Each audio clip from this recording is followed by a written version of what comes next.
people not from the Western world. What's something Westerners eat that makes you wonder why the heck would you eat that ? My family's been living in the States for a long while now. My parents don't buy celery that often unless they're planning to use it for a dish. So, when my parents saw me wash some stalks then take out the peanut butter, they were like making ants on a log, and class is what helped me like celeries as a kid. But I guess it's not a thing in Korea. Or at least for my parents' generation, no clue about now. My parents weren't into the celery with peanut butter. Too sweet, they said. But then my mom takes out the mayo and uses it as a dip for the celery. It was my turn to go ! Though it honestly didn't taste as bad as I thought.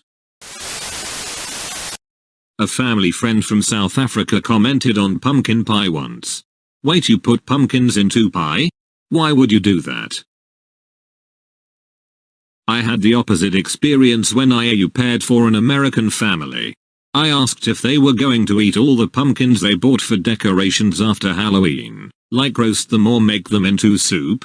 They looked at me like I'd asked if they were going to eat their children. Pumpkin?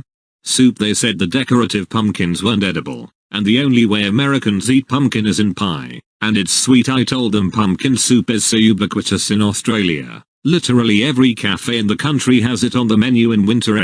Seems like, from everyone's comments, maybe their reaction was either a regional thing or an ignorance lack of interest thing. Now that I recall, the family ate literally 2 kinds of vegetables the whole year I was there: canned green beans and fresh cucumber. A Japanese colleague of mine was straight up offended when he saw we Brazilians put mashed potatoes and batata palha, which is like tiny thin potato chips, on our hot dog. I didn't tell him my mom also puts carrots, corn and other vegetables on it. He'd go crazy. Haha. American, half Indonesian, and grew up in several countries. Didn't move to the States, Nick specifically, until I was in my 20s. My roommates were trying to figure out American things I had missed out on growing up internationally, and they were blown away that I never had a PB and damp jelly sandwich. I was hesitant to try it because it's such an odd combo, but man, they made me one and I was like, damn, this is good. Also, s'mores was something they introduced me to one summer. I was used to eating cheese on graham crackers and never thought of it as a vessel for dessert. I grew up in Jamaica. When I first came to the UK in 2001, I started school in primary education. Everyone in my class liked fish fingers, but no one could convince 7-year-old me to eat it because coming from an island, I know fishes have fin. I love them now though, but I only started eating them about 5 years ago. Also, I had never seen white sugar before. In the Caribbean, we predominantly have brown demerara sugar, and to this day it is still my preferred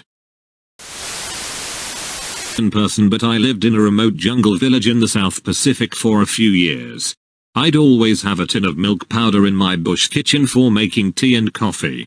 My language helper wanted to know why the tin had a cow on it when it was white powder and not corned beef, the only cow in a tin she knew of. I explained the origin of milk powder and how in my country we get it slightly fresher as a liquid and many people drink it.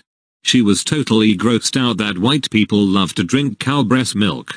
Living in a remote village with no refrigeration, she had never had milk, cheese, yogurt etc. So when I explained how we ferment milk to make those, she started gagging. I traveled to the States once and I was excited to have hash browns considering we were at the source, but they were completely different from what we have at home. The hash browns I had were from Denny's, but a lot of you have mentioned Waffle House, so I'll definitely give it a try when I come back.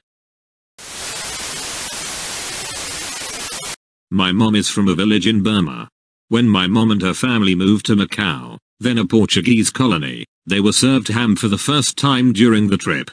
My grandparents thought it was raw meat and the entire family, grandparents and their 10 children, left their ham portions uneaten. My parents are now in their 70s and just in the last 2-3 years got open-minded enough to try medium rare steak. They like it but still view it as a you will get sick food. My dad developed a cold a week after eating medium rare steak and blamed it on the steak. When I was teaching in Korea, the concept of sweet rice pudding tended to really confuse my students. That and Marmite of course. Edit. I can't tell you about whether it's common in other parts of Asia, but it would consistently confuse the kids to the point they'd bring it up in later lessons or other teachers to see if I was making fun of them. It was like how Westerners felt about Koreans putting sugar on garlic bread. Marmite is a spread. It tastes like someone rubbing salt on their knuckles then punching you in the mouth, but in a good way that makes you crave more. Chinese American here. Grew up eating Chinese food at home, but I had enough contact with other Americans to know Western food. I remember being baffled in first grade when a parent brought in a raw veggie platter with dip. I thought you'll eat raw broccoli and cauliflower?